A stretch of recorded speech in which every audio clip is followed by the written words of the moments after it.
घंटी डोलाने को ही सिर्फ पूजा क्यों समझ रखा है? तो माथे में चंदन लगाने को ही पूजा धर्म क्यों समझ रखा है?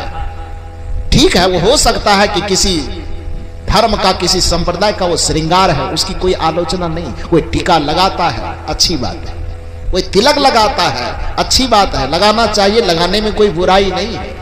कोई माला पहनता है, कोई मंदिर में खड़े होकर के घंटी बजाता है, वो अपने अपने संप्रदाय का, अपने अपने धर्म का एक शोभा है, एक श्रृंगार, एक संस्कार है, उसकी कोई आलोचना नहीं। लेकिन आलोचना तब करनी पड़ेगी जब वो सारा काम करने के बावजूद भी आपके व्यवहार में कोई नैतिकता नहीं झलक रही है, आपके व्यवहार में माता पिता के प्रति आदर नहीं झलक रहा है, आपके व्यवहार में परिवार के प्रति प्रेम नहीं झलक रहा है, तब फिर भगवान की पूजा का, भगवान के भक्त होने का खंडन किया जाएगा।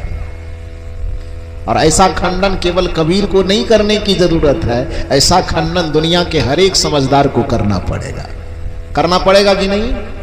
करना चाहिए ना, बिल्कुल करना चाहिए। तो कहने का ये अभिप्राय है कि मंदिर, पूजा पाठ जो भी आप करते हैं, लेकिन यदि कर्म बिगड़ जाए आपका, तो कोई पूजा काम नहीं देगा, कोई भगवान, कोई भगवती काम नहीं देगी। आपको लगता है कि बेलपत्तर चढ़ाने से मेरा भाग सुधर जाएगा।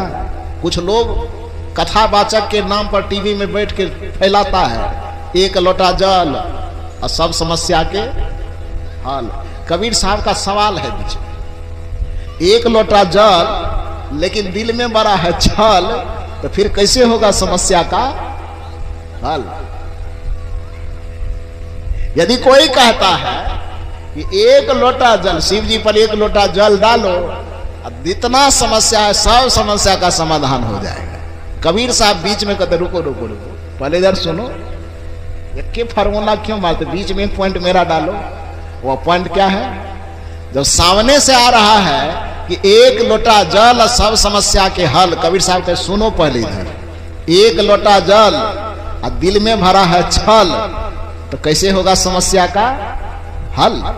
क्योंकि भगवान भी कहते रे भाई, राम जी से किसी ने पूछा कि आप इस दुनिया में किसको अपनाते हैं, किसके घर में, किसके दिल में जाना पसंद करेंगे? राम जी से सीधा सवाल है, बीच में किसी अलाल दलाल की जरूरत नहीं, सीधे राम जी खड़े हैं। समझो हम ही इंटरव्यू लेने के लिए चले गए थे। अब राजू भाई हमारे मीडिया वाला भी काम करता, तो वो भी मेरे साथ गए हैं। राम जी सामने में खड़े हैं और श्री राम जी से सीधा सवाल किया गया कि आप किसके घर में जाना पसंद करते हैं, किसको अपना भक्त मानते हैं, किसको अपने से सीने से लगा करके रखते हैं, और किसके सीने में आप निवास कर